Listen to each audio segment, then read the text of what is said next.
ఈ కొండ ఎక్కడం కేవలం శారీరక శ్రమ కాదు, అదొక మానసిక ప్రక్షాళన లాంటిది. మనం వేసే ప్రతి అడుగు మనలోని అహాన్ని, అనవసర ఆలోచనలను కింద వదిలేసి తేలికైన మనసుతో పైకి వెళ్తున్నామనే భావన కలిగిస్తుంది. దారిలో భక్తులు ఓం నమో భగవతే శ్రీ రమణాయ అని, అరుణాచల శివ లేదా ఓం నమ శివాయ అని జపిస్తూ నడుస్తుంటారు.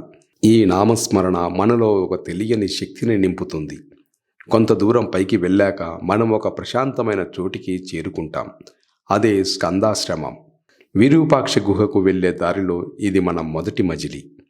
స్కందాశ్రమం తల్లి ప్రేమకు సాక్ష్యం. విరూపాక్ష గుహ కంటే కొంచెం ఎత్తులో కొండ అంచున అందమైన ప్రదేశంలో ఉంటుంది స్కందాశ్రమం.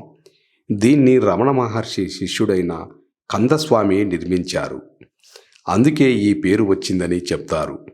రమణులు 1916 నుండి 1922 వరకు ఇక్కడే ఉన్నారు. ఈ ఆశ్రమానికి ఒక ప్రత్యేకత ఉంది. ఇక్కడే రమణ మహర్షి తన తల్లి అలగమ్మతో కలిసి జీవించారు. కొడుకుని వెతుక్కుంటూ వచ్చిన ఆమె చివరికి ఇక్కడే స్థిరపడ్డారు. ఇక్కడికి వచ్చిన భక్తులందరికీ అమ్మగా మారి స్వయంగా వంట చేసి పెట్టేవారు. రమణుల జీవితంలో ఇదొక ముఖ్యమైన ఘట్టం. ఎంతో వైరాగ్యమూర్తి అయిన మహర్షి తన తల్లి పట్ల చూపిన ప్రేమ, కరుణకు ఇది నిదర్శనం. 1922లో అలగమ్మ ఇక్కడే మహాసమాధి చెందారు.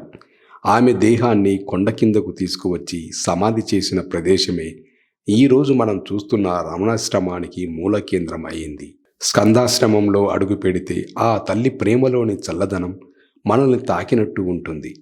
ఇక్కడి నుండి కిందకు చూస్తే తిరువణ్ణామలై పట్టణం, అరుణాచలేశ్వర ఆలయ గోపురాలు చాలా అద్భుతంగా కనిపిస్తాయి.